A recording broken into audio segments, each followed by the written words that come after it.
Les decía hace un minuto en este flash que yo tengo la impresión, al comenzar este nuevo ciclo de Hora Clave, que hay un tema que está dividiendo como un tajo la opinión de los dirigentes y de la gente en la Argentina. La política económica de un hombre que empezó casi distraídamente en diciembre, el 18 de diciembre, a ser ministro. Todos decían durará 2 días, 7, 4, y hoy tiene un enorme poder económico, Banco Central, control de empresas públicas, y ha ido lanzando sucesivas etapas de una política económica que, vuelvo a decir, divide como un tajo la opinión de los argentinos. Algunos dicen, hay que aguantar, hay una luz en el fondo del túnel, hay que persistir, esta vez puede ser que haya salida, no aflojemos, aunque duela y duela mucho. Otros dicen, no, esto va mal, hay que pararlo ya. Entre los que dicen esto va mal, hay que pararlo cuanto antes, me parece que hay dos posiciones básicas, creo, vamos a ver esta noche si es así. Una, encarnada por ejemplo por Saúl Baldini, que dice esto está mal en su orientación. Este tipo de país que busca Herman González está mal. Y hay que volver al país que hizo Perón en su primera etapa. Un país que mira al mercado interno, en que el Estado es importante, protege y trata de elevar los salarios y al mismo tiempo las ventas en el mercado interno. Otra posición es más matizada. Vamos a tener un representante de todas las posiciones acá, así que me estoy jugando un poco, después me van a mentir seguramente. Otra posición es más matizada. Yo la posición que toma el radicalismo, por ejemplo, o la posición que toma el propio Cafiero, quizá, en el justicialismo, es no, hay que cambiar. Pero el cambio está siendo demasiado brusco, es demasiado costoso, hay que dar anestesia. ¿Y ustedes saben lo que es la anestesia? La anestesia es el control del tipo de cambio. Esa es la anestesia. Ustedes saben cómo se dice ahora, ¿no? Anclar el dólar. Anclar el dólar. El plan austral ancló el dólar. El plan primavera ancló el dólar. El plan de Bungiborn con Rapanelli ancló el dólar. Eran anestesias. Es decir, hagámoslo, pero tratemos de controlar ciertas variables porque esto si no va a doler mucho. Y acá quizás está el nudo de la discusión a la cual vamos a asistir esta noche y que me tiene a mí mismo entusiasmado para ver qué sale de esto. Me da la impresión de que el nudo de la discusión es este. Como la Argentina o la sociedad o nosotros o el Estado es un mal enfermo, el argumento de los que quieren operar sin anestesia es que apenas nos ponen la anestesia ya no hacemos nada. ¿Ustedes recuerdan en la Austral? Se dijo, bueno, paramos las variables y nos tomamos 6 meses para cambiar la estructura. No se cambió la estructura. Lo mismo pasó con el Primavera y lo mismo con Rapanelli. Porque una vez que ponemos la anestesia, nos entra una especie de euforia y decimos, ¿para qué vamos a cambiar si nos sentimos tan bien con este calmante que nos han puesto? El argumento es, hay que sacar el calmante. Y este hombre, que va a estar acá con nosotros en unos minutos, Herman González, el 18 de diciembre del 89, quitó el calmante. Es decir, liberó el tipo de cambio. Y entonces todos nuestros dolores duelen. ¿Y cómo duelen? La pregunta también para esta noche es, ¿hace falta que duela tanto para que hagamos las cosas bien? ¿No podemos hacerla con algo menos de dolor? Acá también va a haber algún representante de aquellos a quienes les duele, que son muchísimos en la Argentina. Y entonces el argumento empieza a concentrarse en un gran debate que es este, entre los que quieren el cambio. Ya dije al principio, hay una escuela que no quiere el cambio. Pero entonces los que lo quieren el cambio, unos dicen, operemos sin anestesia porque este es un mal enfermo que necesita el dolor para sentir la necesidad de cambiar. Y otros dicen, no, anclemos otra vez el tipo de cambio, controlemos un poco los precios, hagamos acuerdo de precios, paremos la pelota y más tranquilos, sin tanto dolor, esta vez sí, vamos a hacer el cambio. No solamente los dirigentes están divididos. Con nuestro sistema, que es el mismo del año pasado, de computadoras y de encuestas telefónicas que hacemos para este programa, hicimos una encuesta entre la gente. Y a la gente le preguntamos eso mismo. ¿Cómo ve usted el plan de Herman González? Y hubo respuestas que yo les pido que las analicen un poquito, porque son, diría yo, no sé si decir desconcertantes, intrigantes. Van a ver, hicimos 2 tipos de preguntas. Primero preguntamos a la gente simplemente esto. ¿Dónde nos lleva el plan económico de Herman González?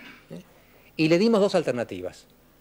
Al abismo, prohibido malas palabras, no se podía decir malas palabras por el teléfono, nos lleva al abismo, o hay una luz en el fondo del túnel. Javier Otaegui, ¿cómo fueron las respuestas a esas encuestas? La gente nos contestó lo siguiente, que había una lucecita en el fondo del túnel, el 36,6%, que nos conducía al abismo, el 45,9%, y no supo qué decir, el 17,4%. En total se hicieron 516 llamados. Bueno, fíjense, más gente piensa que esto nos lleva al abismo, aunque hay un porcentaje importante de gente que dice hay una lucecita al fondo del túnel. Pero entonces hicimos la segunda pregunta, más concreta. Dijimos, bueno, muy bien. ¿Usted opinaría que hay que profundizar esta política o que hay que tomar alguna de las dos alternativas que hay? Y les describimos muy brevemente el plan de la CGT y el plan que ha propuesto la Unión Cívica Radical. Y fíjense lo que fueron las respuestas, Javier. La gente dice que se profundice el actual plan, el 47,3%, que prefiere el plan de la Unión Cívica Radical, el 15,9%, que prefiere cualquier plan que salve el país, el 14,3%, el de la CGT, 12,1%, y que no le gusta ninguno de los tres planes, el 10,5%. En este caso se hicieron 554 llamados. Ahora, fíjense qué cosa curiosa, ¿no? Es decir, hay una mayoría primero que dice esto va mal. Pero después cuando le decimos, bueno, ¿cuál es la alternativa? Resulta que las alternativas que se han propuesto reciben mucho menos apoyo que esto que dijeron que iba mal. Es una sensación rara, ¿no? Es una sensación de desconcierto en que la gente dice, no me gusta nada lo que está pasando, pero no me han propuesto nada que me dé más esperanza o que sea una alternativa más concreta. Esta noche, este programa, como espero que todos los del ciclo, va a ser organizado como una especie de obra de suspenso. Si no fuera tan dramático el tema, uno podría ser más irónico. Una especie de obra de suspenso, ¿no? Acá está el enigma que está planteado. ¿Dónde nos lleva Herman González? Vamos a tener testimonios, primero de Herman González, y cuando hablo de suspenso, el suspenso fue traerlo acá, después vamos a contar lo que fue tenerlo acá al ministro. Y vamos a tener después dos mesas, mejor dicho, dos debates de alguna manera, uno económico y otro político sobre ese mismo tema. Yo, como usted, supongo que usted también, espero con enorme expectativa poder resumir al final del programa alguna conclusión que no sea válidas y que de alguna manera la pregunta que planteamos esta noche encuentre una respuesta.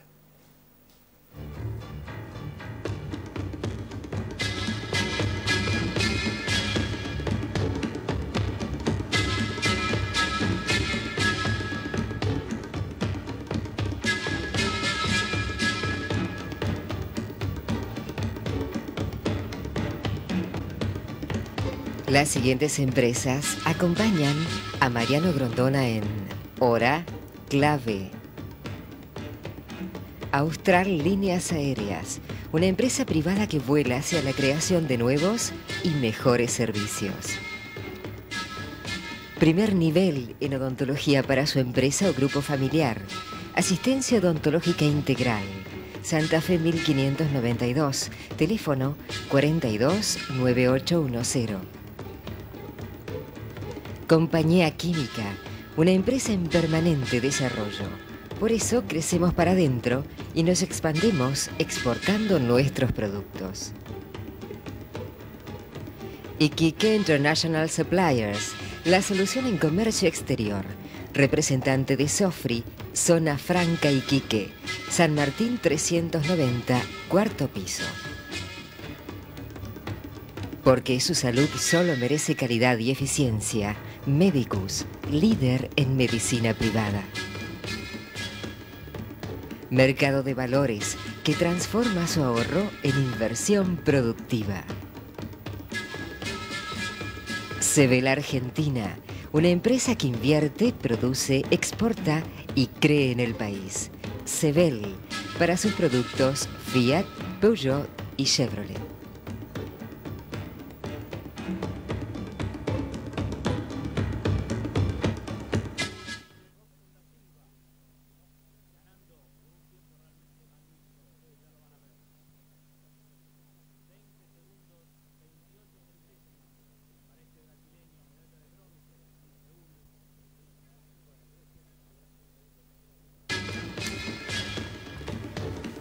Bueno, yo decía que era una obra de suspenso porque ustedes no saben lo que ha hecho el ministro Herman González para estar acá conmigo y el agradecimiento que lo tengo realmente, ministro, le agradezco muchísimo porque...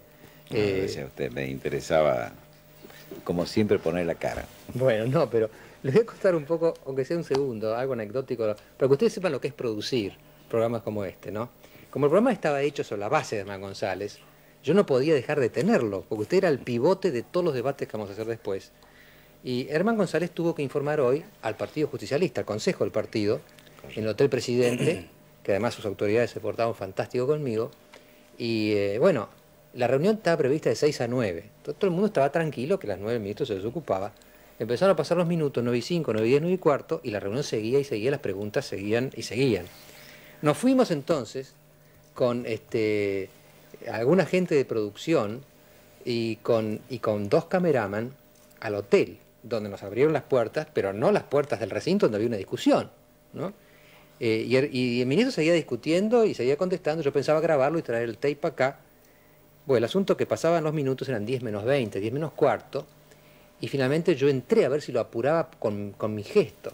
Por supuesto, al entrar cometí un acto en realidad incorrecto, porque era una reunión a puertas cerradas, y algunos de los delegados preguntó a viva voz qué estaba haciendo el periodista Mariano Grondona adentro del recinto de la discusión de justicialista. El periodista Mariano Grondona lo que estaba haciendo es que estaba desesperado por traérselo al ministro, ¿no?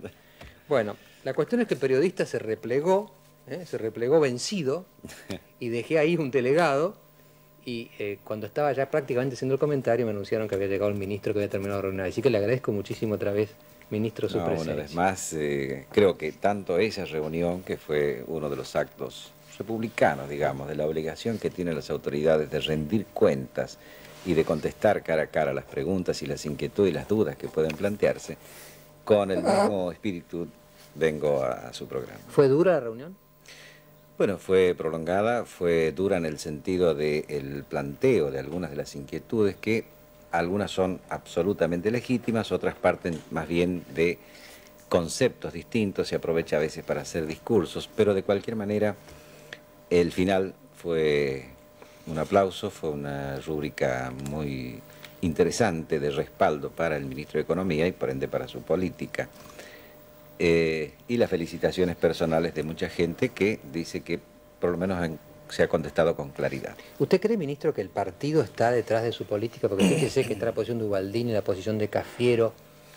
Yo creo que esto implica nomás un debate legítimo de revisar posiciones, de revisar estructuras, de tener que reconocer que las políticas que hemos venido trayendo en el país, de pretendidos controles, de protecciones quizá a los sectores más débiles, han dado como resultado el efecto contrario al que se buscaba precisamente. Entonces, hoy tener que cambiar todas esas estructuras, a veces dogmas que se traían de antemano, resulta difícil y yo lo entiendo. Creo que todos debemos precisamente procurar esa comprensión, ese reacomodamiento de estructuras que nos han venido enseñando casi de chicos, que éramos el país granero, éramos los mejores del mundo, que el control de cambios era una panacea, que la fijación de salarios por el Estado garantizaba determinados niveles. Los resultados están diciendo que es todo lo contrario. La fijación y la intervención del Estado en fijaciones de precios ha servido para garantizar al oferente y consolidar su ganancia, no para defender al consumidor.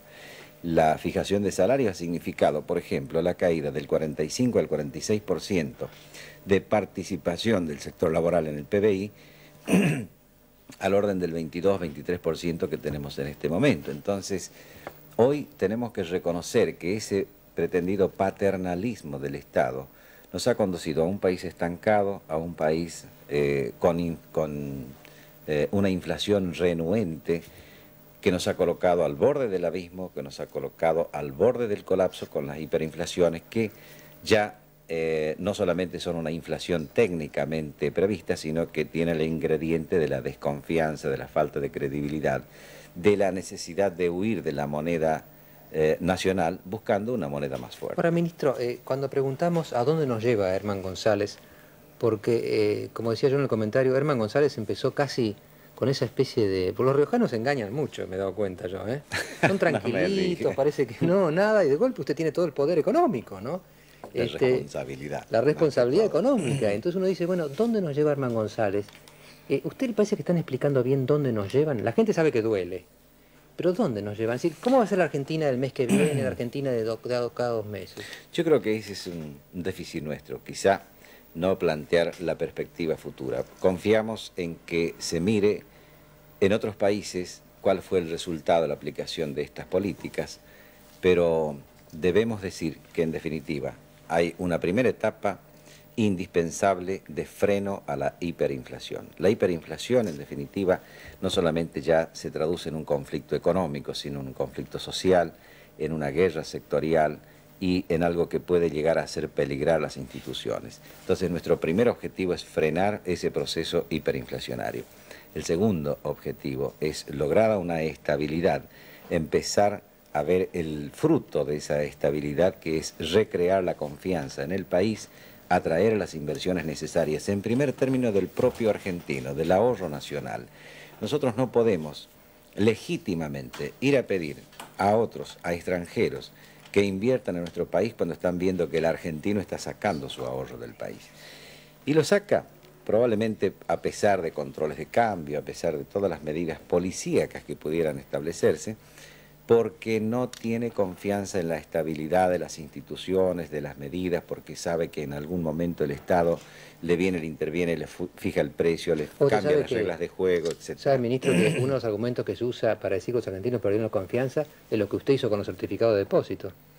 Bueno, en este caso nosotros teníamos que hacer una operación que se la planteó y se la difundió como una especie de punción, como una apropiación, otros le llaman hasta una expropiación del depósito.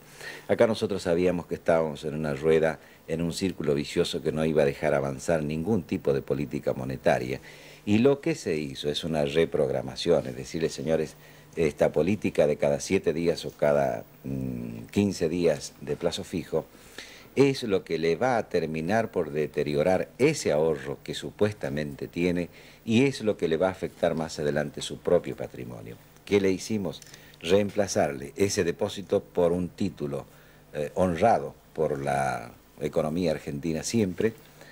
Se le modificaron algunas cláusulas, como por ejemplo pagar la renta mensualmente, para que aquel que legítimamente ahorró tenga un patrimonio estable, garantizado, y con una renta en dólares superior a la renta internacional para este mismo tipo de moneda. Ahora, le va a costar recuperar esa confianza, ¿eh? Sin ninguna duda. Por eso hemos empezado por mostrarle a la ciudadanía una nueva conducta por parte del Estado.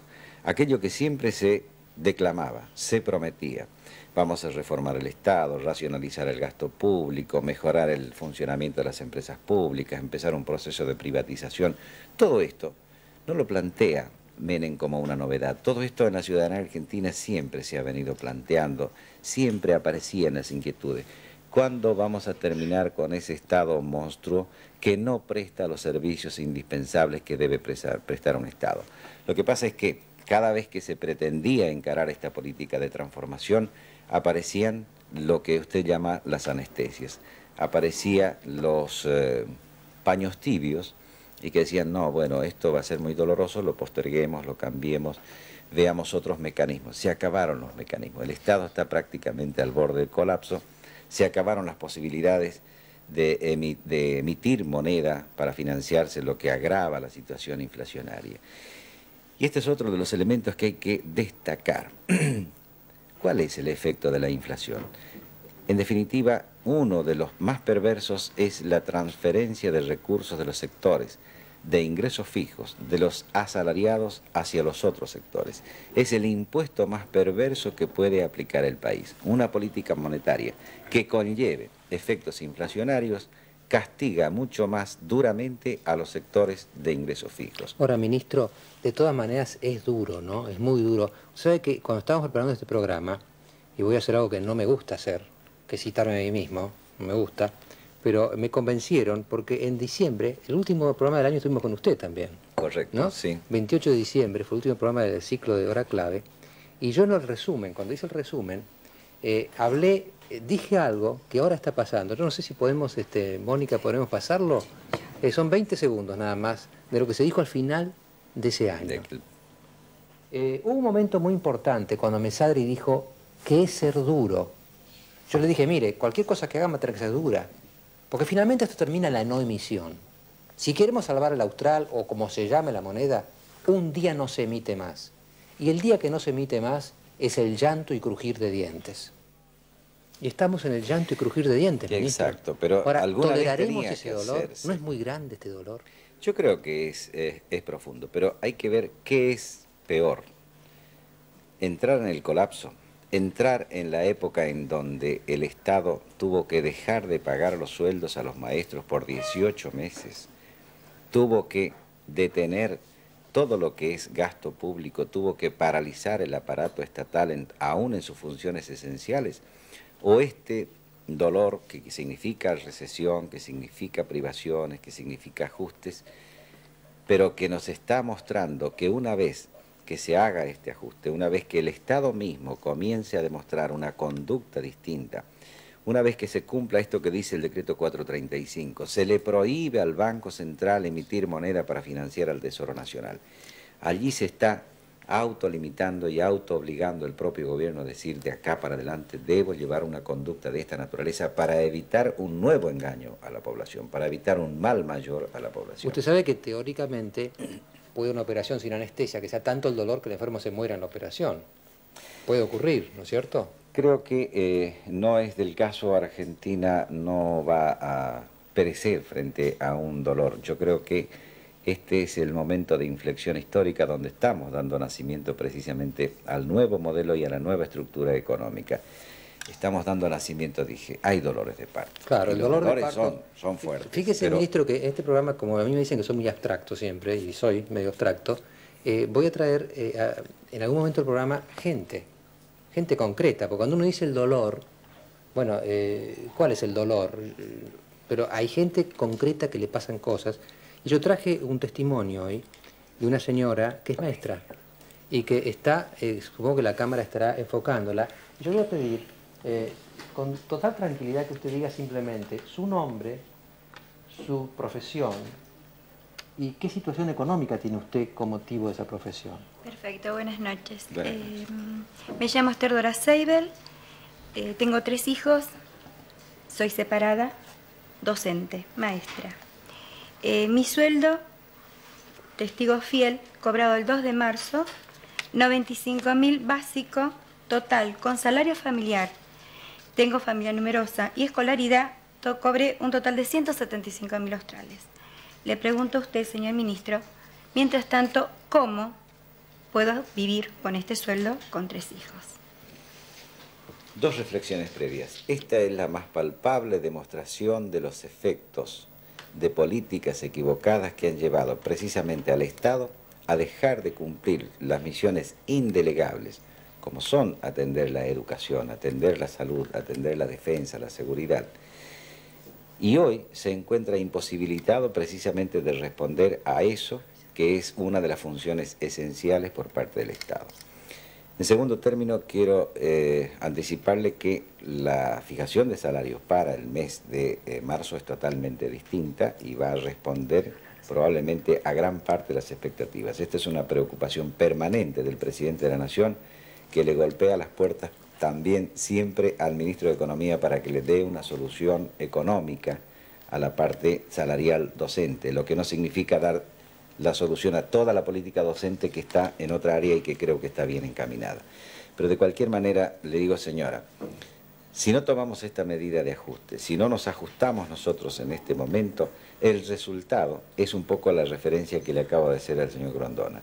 El resultado es que alguna vez el Estado deja de pagar, ni siquiera eso podría pagar, sino dejaría de pagar los sueldos, y no solamente del magisterio, sino de todos sus empleados públicos. Pero hay otra cosa que también tendemos a corregir.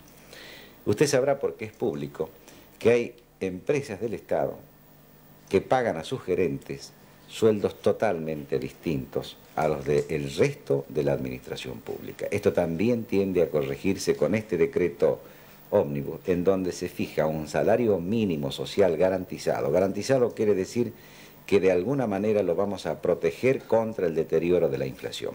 Pero también fija un techo, 5 veces ese sueldo como sueldo máximo para determinadas categorías en estas empresas del Estado y en el resto de la administración pública. Con esto buscamos un poco más de equilibrio, más de justicia y fundamentalmente que el Estado empiece a ordenar y homogeneizar de alguna manera sus prioridades. Y repito, una de las prioridades fundamentales de nuestra política es fortalecer el Estado en aquello donde debe ser fuerte, que son los sectores que le mencionaba. Señora, le hago la última pregunta a usted, porque usted quiere hacer una pregunta a usted. ¿Cómo reacciona usted frente a esto que le dice el ministro? Yo acepto sus palabras, pienso que es para bien de todos.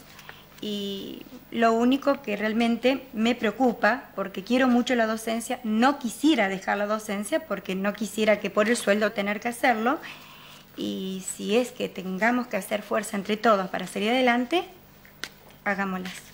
Esta es la respuesta madura de un ciudadano, de una ciudadana en este caso, que hace y ejerce su profesión con vocación, con amor y piensa también en el país integralmente. Ahora, fíjese, yo le aseguro que esto de su respuesta es el mayor compromiso que tenemos nosotros. Fíjese, ministro, que al mismo tiempo ella está poniendo una expectativa en usted. No la va a defraudar, ¿no? Al menos vamos a poner todo el esfuerzo, espaldas anchas tenemos como para resistir todos los embates y todavía los ojos de tormenta que tenemos que pasar. Bueno, el acusado habló, ahora viene el debate.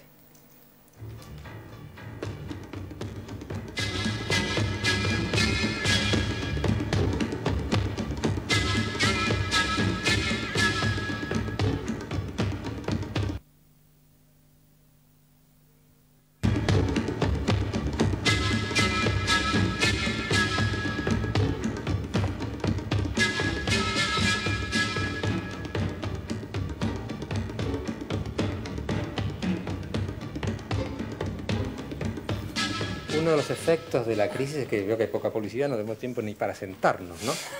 Pero en la parte económica vamos a tener primero la opinión del doctor Roberto Aleman, después las opiniones del diputado Baglini, de la UCR, y de Claudio Lozano, que es un asesor económico de la CGT y fue uno de los inspiradores, se puede hablar así, del documento de la CGT. Me acompaña en este tramo económico del programa el economista Walter Graciano, que yo lo considero periodista especializado, pero me dice que no, que es economista, no sé. Pero yo lo he leído por lo menos en ámbito financiero varias veces, ¿no es cierto? Hasta el doctor Aleman lo he leído también, ¿no? Bueno, así que, doctor Aleman, ¿usted lo escuchó al ministro? Lo escuché. ¿Cuál es su reacción? Creo que defendió muy bien su causa. Me impresionó mucho cómo le supo contestar a la señora maestra, que realmente presentó un caso patético. Además, quiero aclararle, ¿no?, que lo de la maestra, porque acá, como todo el mundo piensa mal, ¿no? No usted, pero por si alguien piensa mal, el ministro ni sabía que había una maestra del otro lado del estudio, ¿no? Me pareció, esto fue totalmente auténtico. Muy genuino en la forma como contestó, señalando que el magro sueldo que perciben los docentes es la consecuencia de la quiebra del Estado. No es una política querida, sino simplemente la consecuencia de la quiebra del Estado. Me pareció muy bien. Ahora, con el ministro veíamos un poco este tema del costo, ¿no? Cuando uno ve esta maestra que está ganando 170.000 australes, bueno, va a ganar más en marzo, pero ahora ganó 170.000. Cuando uno ve lo que pasó ayer frente a la Casa Rosada, los jubilados frente a la Casa Rosada, bueno, los maestros también, por supuesto. Y los desocupados. Los desocupados. Uno dice, yo puedo, por ejemplo, en el plano puramente teórico, yo puedo decir, bueno, ahora nos sacamos la anestesia, basta de controles, basta de disimular la crisis, ¿no es cierto? Pero el dolor, tiene ciertos decibeles, más no puede subir. Bueno, los países que han pasado por guerra sufrieron muchísimo más, que es una mala comparación, pero así sucedió. El dolor actual es la hiperrecesión en la que se vive, sobre todo en el segmento industrial y comercial de la economía argentina. Y esto es consecuencia y acompañamiento de la hiperinflación. La hiperinflación siempre conlleva una hiperrecesión, porque la hiperinflación mata crédito del proveedor al cliente, que es el principal crédito de toda economía de mercado. Le obliga a pagarle contado o antes de la entrega de la mercadería. Eso lo pueden hacer muy pocos. Por lo tanto, se reduce la venta. Y al reducirse la venta se produce la recesión, aparece la desocupación, hay suspensiones. Toda la economía se va achicando como en un agujero negro en el espacio. Esto es consecuencia inevitable de las hiperinflaciones. Todas ellas han tenido lo mismo. Si me permite un segundito. Yo quería decir una cosita. Usted al principio del programa dijo una cosa muy cierta. Dijo que se veía una lucecita al final del túnel y dijo que probablemente se trataba de la salida. Yo creo que es el tren que viene. Y tengo un punto de vista sobre esto y es muy sencillo. Las salidas para una hiperinflación no son muchas. Es una sola. Hay una quincena de hiperinflaciones registradas en el mundo y las soluciones han sido una sola. Y se componen de 4 cosas básicas y que ninguna de las 4 fue aplicada por el ministro González. La primera es la libertad cambiaria, pero en el marco de un tipo de cambio fijo, no flotante. Terminemos con el dogma del tipo de cambio flotante como panacea de todo. Tipo de cambio libre, sí, pero fijo. No hay hiperinflación en el mundo que haya terminado con flotación cambiaria. Eso es importante remarcarlo. No hay una sola. El segundo es un programa fiscal integral. Y lo que el ministro anunció el domingo no es un programa fiscal integral, es un conjunto de 2 o 3 medidas de difuso efecto fiscal. Se necesita sobrematar las expectativas, se necesita superávit fiscal y hoy apenas estamos viendo cómo achicar el déficit fiscal. La tercera es un Banco Central independiente y hoy vamos en camino contrario porque el ministro está viendo cómo intervenir el Banco Central.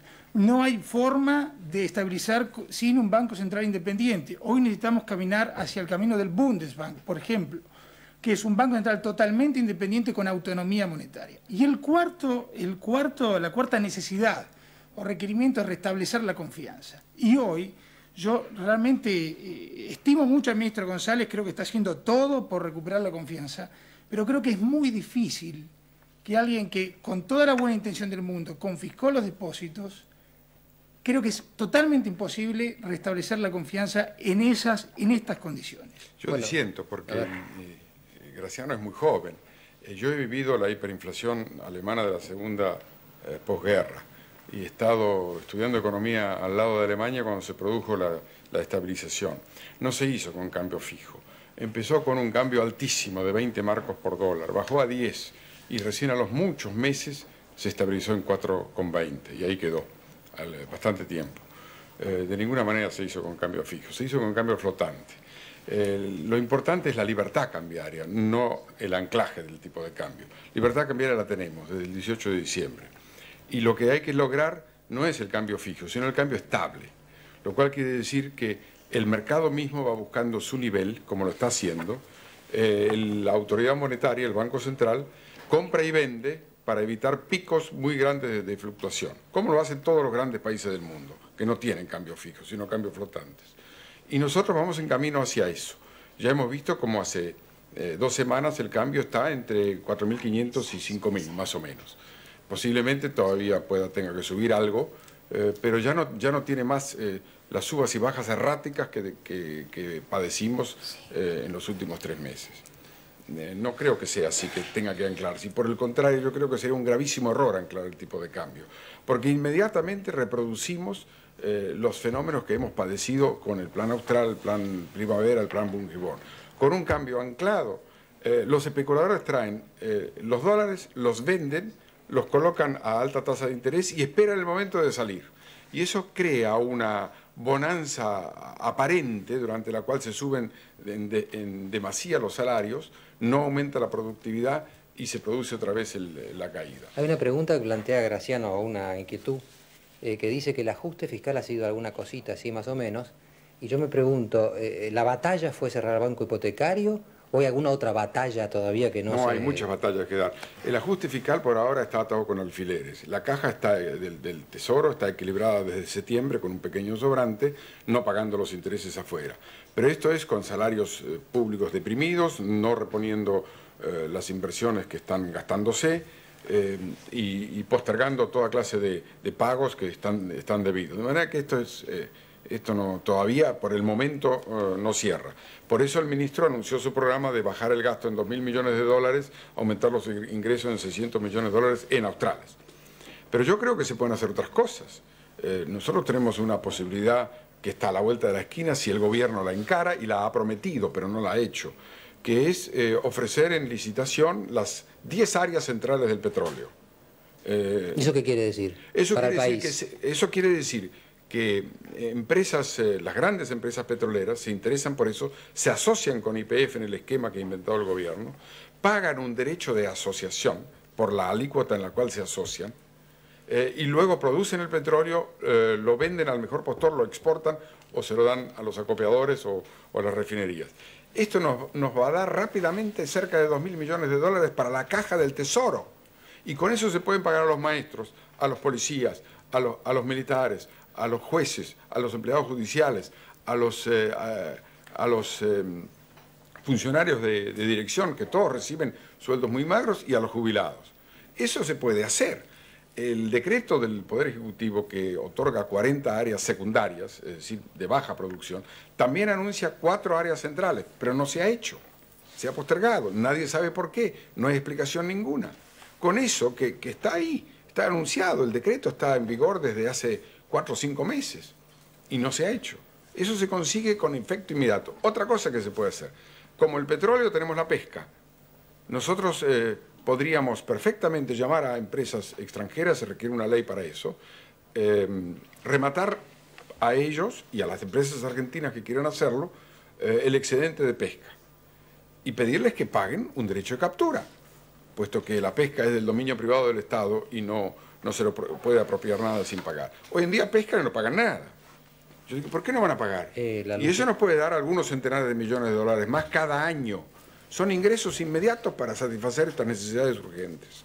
Yo comparto todo esto último que dijo el doctor Aleman, estoy 100% de acuerdo con él en esto, pero quiero insistir en un punto que me parece vital. Es cierto lo que el doctor Aleman dice, en la segunda hiperinflación alemana se salió con flotación, pero gracias a que el grado de confiscación fue mucho peor que en el plan Bonex.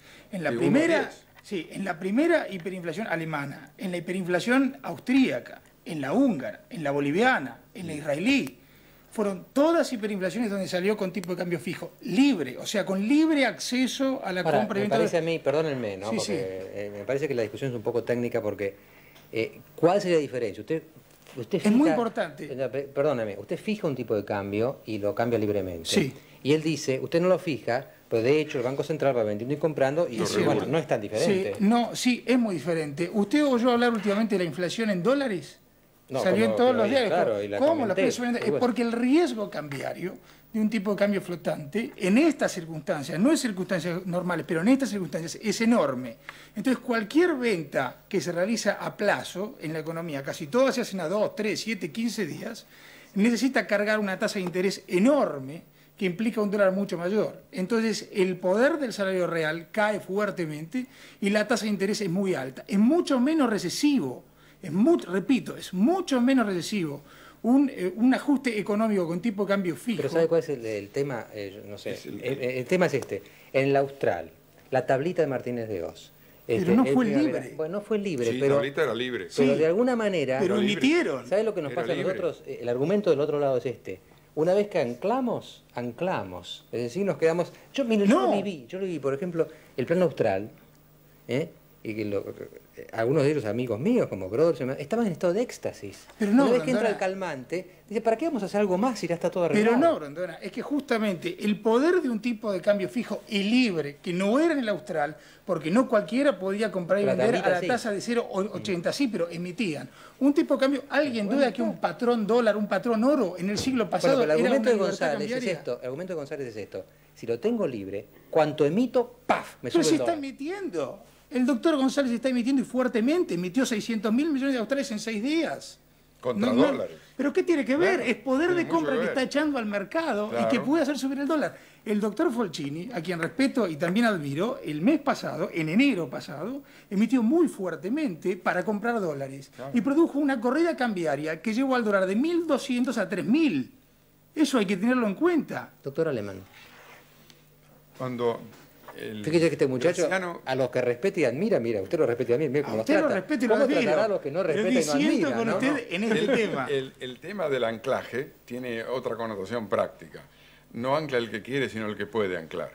Hay que tener muchas reservas para aguantar una corrida. También disiento con eso, porque a un determinado tipo de cambio, a una determinada relación entre reservas y base monetaria, Claro, es subiéndolo posible enormemente, anclar. con lo Pero cual si- toda la economía vuelve a sufrir Pero un si el golpe. Banco Hay un Central tema tiene oro. para redondear esta... No, el oro no se debe vender cuando se tiene buenas Pero cosechas. si somos pobres. El oro no se debe vender cuando tengamos buenas cosechas. El oro es para momentos en que el país no tiene con qué defenderse. Pero se justifica Y este que- año tenemos una muy buena cosecha. Tenemos un balance de pago con sobrantes en la cuenta corriente, enorme. El año No pasado tenemos- también No. hubo un superávit comercial de 5.000 millones de dólares y el dólar empezó el año a 14 australes Sí, y pero lo el terminó en superávit se va 2000. afuera. Y teníamos- Pero y este año teníamos también. dos Eso es lo que cambios. lleva un Teníamos poco, dos cambios. eso es lo que lleva un poco la pregunta final de este bloque sería esta.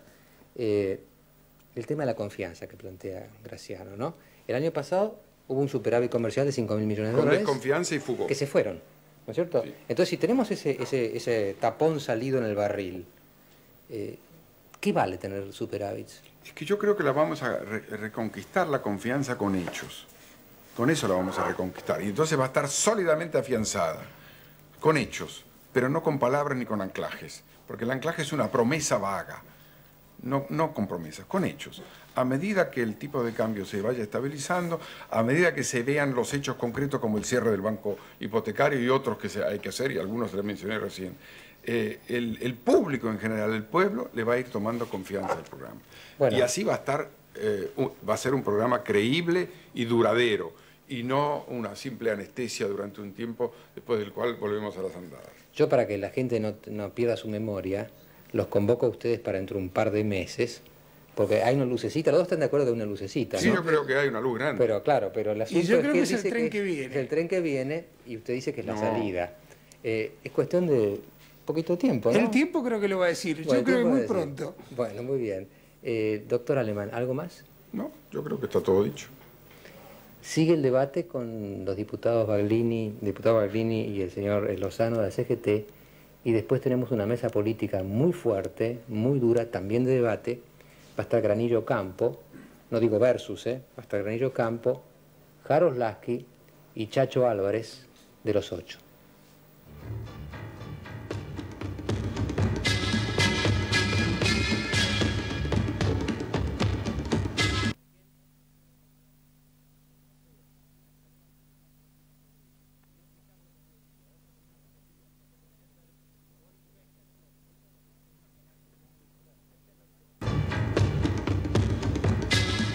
Bueno, esta es la parte que no iba a ser de debate, ¿no? Que estaba el doctor. Bueno, ahora viene la parte de debate. Yo no sé, acá tengo al diputado Baglini a mi derecha, al economista Claudio Lozano también a la derecha de Baglini, no quiere decir que esté ideológicamente a la derecha, y Graciano sigue acá con nosotros. Y yo no sé si he estado injusto cuando presenté el programa, porque yo hice una cosa muy rápida de cómo era un poco el planteo de la UCR y cómo era el planteo de la CGT, pero como están ustedes acá, no me van a dejar mentir. Yo dije, Baglini, que me daba la impresión por lo que leí del documento de la UCR, que la UCR reconocía que tiene que haber un cambio de estructuras, que tiene que haber un ajuste fiscal, que el Estado hay que reformularlo, pero que la objeción principal la hacía por el lado de encontrar maneras de bajar los decibeles del costo de todo esto, y eso estaba ligado con la idea de tener un dólar anclado o un dólar quieto, que la gente sepa cuánto está, y no esta especie de incertidumbre para arriba o para abajo. ¿Fui fiel o fui infiel? Yo voy a ver, porque es muy difícil para un parlamentario hacer cosas muy resumidas, pero voy a tratar de hacerlo. En primer lugar, nosotros no estamos esquivándole el bulto a que en la Argentina hoy hay que hacer un esfuerzo muy duro para salir de la situación actual. Lo que no queremos es que se despilfarre el esfuerzo social, que el pueblo ya viene sufriendo desde hace muy largo rato. Entonces, primer punto. Hay que hacer un esfuerzo y un esfuerzo serio. El esfuerzo tiene que tener horizonte. Entonces nos parece que en este instante lo que el gobierno está haciendo, de ir largando medidas que vienen por oleadas, casi espasmódicamente, con herramientas que se van mellando y destrozando y que podrían servir tal vez para ajustar algunas tuercas dentro de un contexto de un plan estabilizador en serio, con fuertísimo respaldo político, que es lo que le estamos ofreciendo al gobierno. Fíjese qué tentación tendríamos nosotros ahora de aprovechar el rol de opositor. Y realmente lo que le estamos ofreciendo es, mire, vamos a acompañarlo juntos en un acuerdo, no para prometerle a la gente el pasaporte a la felicidad para mañana. Pero mire que Menem lo llamó angelos, ¿eh? Bueno, pero esto es un tema que es muy importante. Yo creo que lo que acá hace falta es reglas estables y claras. Previsibilidad es fundamental también para la economía. Entonces la previsibilidad se da sobre la base de un acuerdo de partidos, no de personalidad. Fíjese, el gobierno convoca personalidad cada tanto. Ahora vuelve González Fraga. Ha apelado a 4 o 5 personalidades para el Banco Central y esta rotación se le queman en 15 días a los presidentes del Banco Central. Y el Banco Central aquí es una pieza fundamental para el juego. Pero lo que yo quiero decir es esto. El gobierno ahora está practicando vudú económico. Está practicando vudú económico porque piensa que va a estabilizar. Está mirando todavía. No, sí, me parece perfecto. En cualquier momento viene. Yo lo digo frontalmente porque esto lo venimos diciendo desde hace tiempo. Acá no hay elemento desestabilizador. Estamos indexando los impuestos. Cada tanto tenemos que producir un alza de tarifas fenomenal, que el cada tanto es cada vez cada menos, por mes. Las tarifas influyen a su vez en este movimiento. ¿Usted no ve una curvatura con esto del dólar? ¿No ve que algunos precios empiezan a bajar? ¿No ve? ¿O está como con Graciano con el tema de la lucecita que es un tren que viene? ¿Sabe lo que pasa? Que ya tuvimos 2 o 3 bajadas del dólar y uno confía con que el dólar está muerto y es un tigre que está dormido, parece dormido, está con un ojo abierto y todos los músculos en tensión. Los muertos que vos matáis gozan de buena salud. Porque si usted tiene al final del mes, sigue arrastrando una inflación que no se detiene, sigue arrastrando un problema que tiene que ajustar las tarifas y además el dólar se le mueve, ¿dónde está el elemento que va a detener esta carrera mutua donde es como una carrera de posta? El dólar se le para, siguen los precios y entonces en determinado momento le desacomodan las tarifas, usted como gobierno tiene que ajustar las tarifas. Y luego sigue todo esto. Entonces hay que cortarlo con un muy fuerte programa estabilizador que tenga muy fuerte respaldo político. Pero lo otro es desperdiciar el esfuerzo. ¿Puedo ir a la parte de chismografía? ¿Cómo no? Me contaron, a lo mejor es error, ¿no?, que Surruy había hecho un plan muy duro. Y el partido después lo licuó un poquito.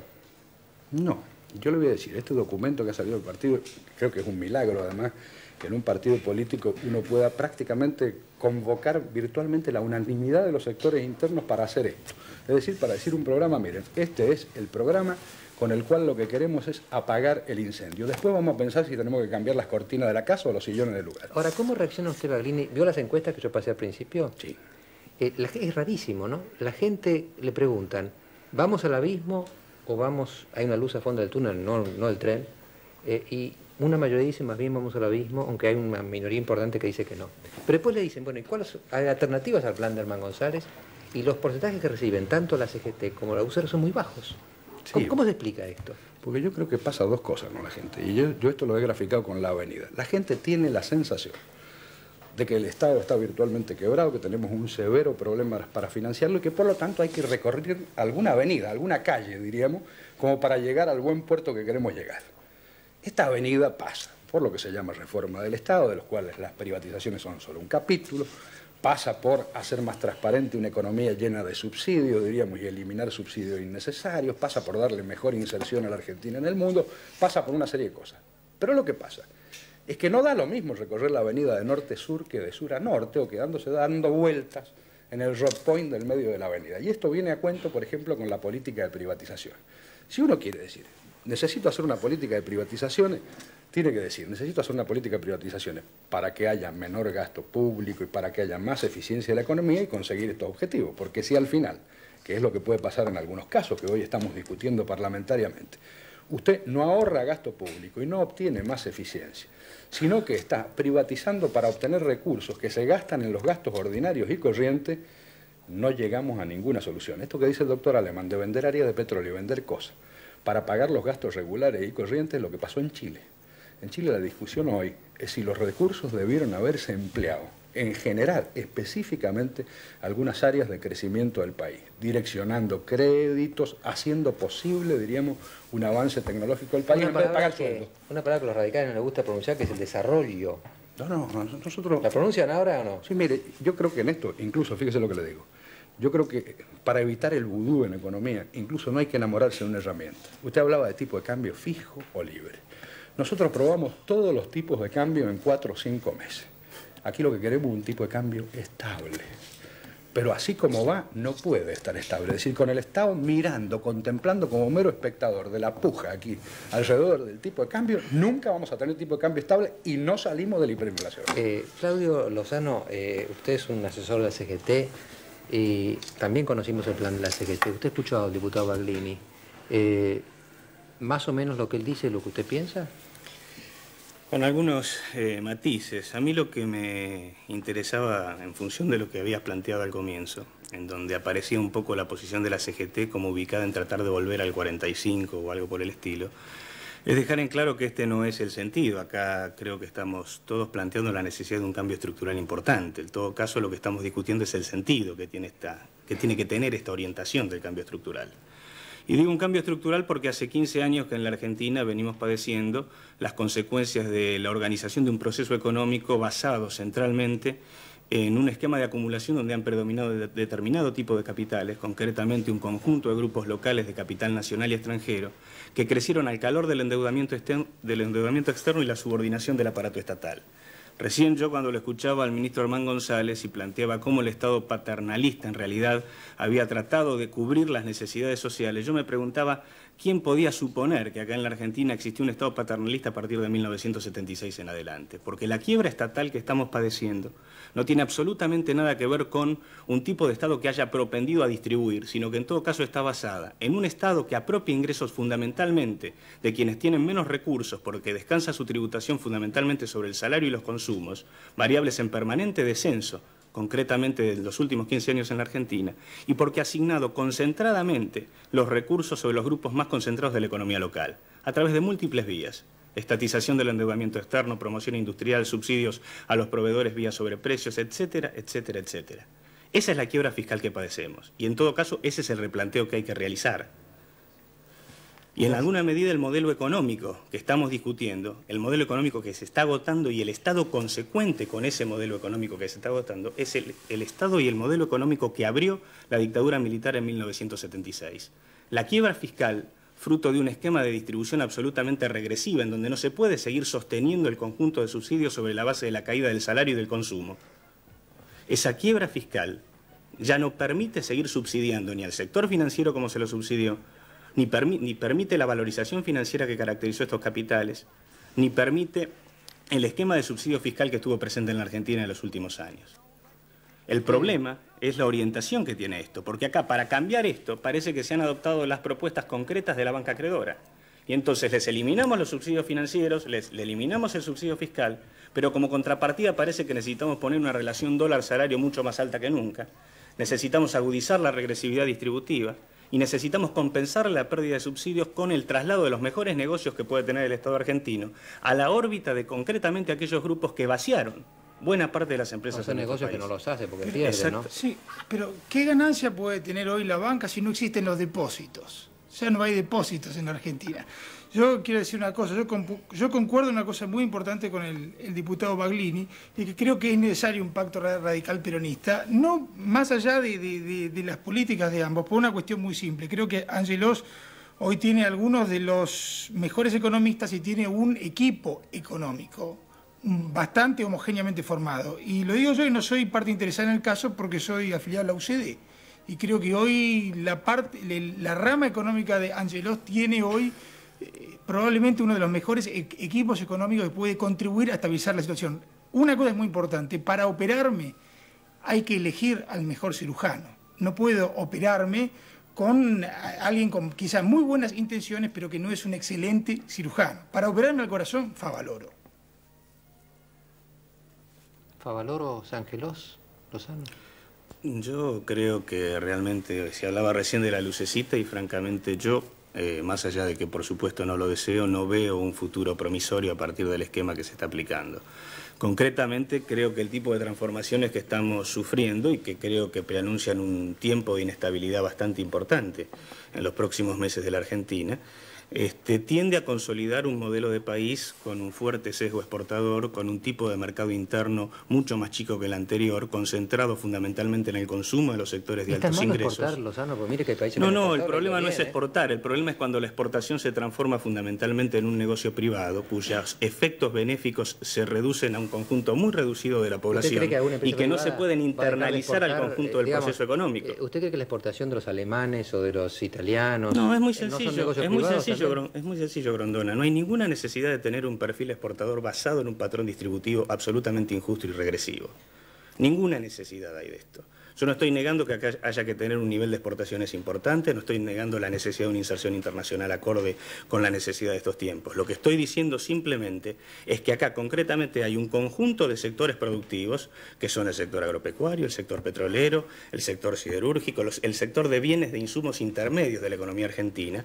En realidad tenemos un patrón exportador caracterizado por una muy baja incorporación de valor agregado, que es el patrón exportador vinculado al tipo de desestructuración productiva que vivió la Argentina durante los últimos 15 años, que incorpora a muy baja capacidad que tiene muy baja capacidad ocupacional y que por ende no tiene efectos sociales importantes de dinamización dentro del conjunto de la sociedad. ¿No es una grajeita? Sí. Porque me quedó picando esta pregunta que usted dice, Favaloros Angelo. Vamos a usar la metáfora del presidente. Este es un vuelo sin paracaídas. Aquí no interesa quién esté al comando. Lo que interesa es el plan de vuelo, porque si el piloto quiere ir para este lado, los operadores de instrumentos marcan otro rumbo y el aeronavegante se equivoca en la carta, es decir, si el plan de vuelo no existe, seguro que chocamos con un cúmulo nimbus con toda seguridad. Me parece muchísimo más importante el plan de vuelo. Y le digo esto, el plan de vuelo es ese acuerdo mínimo, un acuerdo mínimo que sirve para muchas cosas, para comprar paciencia popular, que hace falta comprarla para toda la transformación que hace falta hacer, para garantizar equidad. Yo creo que toda la gente... Fue muy patético el caso de la maestra. Todo el mundo está dispuesto a hacer el esfuerzo. Claro. Lo que quiere es que el esfuerzo sea equitativo y que no sea inútil. Pero yo pregunto, ¿no? Seguramente se preguntará la gente que está escuchando el programa. Después de escucharlo, a Herman, a González, a usted, a Lozano y a Graciano, ¿usted cree que puede haber un acuerdo mínimo? ¿Por qué no? Pero que somos todos buenos muchachos y nos queremos, pero... No. Yo creo que hay algo más que eso. Es decir, yo no sé si hoy hay responsablemente la posibilidad de plantear otra cosa que salir primero de la hiperinflación, apagar el incendio y después vemos cómo acomodamos las cargas. Claro, hay una parte que hay que separar de este debate. Yo también lo quiero, ¿no? Yo también lo quiero, pero yo les pregunto honestamente a Lozano y a Graciano. ¿Usted cree, después de lo que escuchamos esta noche, y me incluyo, ¿no? ¿Puede haber entre todos los que estábamos esta noche un acuerdo mínimo? Al 100% de inflación mensual es visible que no. Al 500 es muy probable que sí. Yo comparto acá con Lozano que es muy importante la reactivación, pero creo que hay mucha gente que todavía no está dándose cuenta que estamos en hiperinflación. Acá lo primero que hay que hacer es estabilizar. La estabilización no es negociable. La transformación productiva, el desarrollo vendrá después, pero sin estabilidad no hay desarrollo posible. Sí, lo que pasa es que hay una fractura que se hace entre la discusión sobre la estabilización y las condiciones futuras que tiene el crecimiento posterior a la estabilización, que es una fractura que yo diría que no es muy necesario de hacer ni técnica, ni económica, ni políticamente. La forma en que se estabiliza condiciona el tipo de salida posterior. No es neutral la forma en que se estabiliza. Digamos, si nosotros estabilizamos a un 500% va a tener cierto tipo de consecuencias, si nosotros estabilizamos a un 100% va a tener cierto tipo de consecuencias. La forma en que se posicionan los diferentes sectores de la comunidad es absolutamente distinta y en concreto, yo escuchaba al doctor Aleman cuando planteaba concretamente los efectos de la hiperinflación y hay un efecto que en todo caso no planteó, que es el efecto de concentración, de agudización de la concentración económica que sufre nuestra economía en ese marco. Lo que aquí hay que hacer, si estamos de acuerdo en que en realidad lo que caracteriza la crisis global de la Argentina es su crisis de inversión productiva que en todo caso está reflejada en un dato básico. El 90% de la inversión privada neta en la Argentina fue inversión subsidiada durante este tiempo. Y esto habla a las claras de que hay un conjunto de grupos económicos que han desvinculado buena parte de sus excedentes del funcionamiento de la economía local.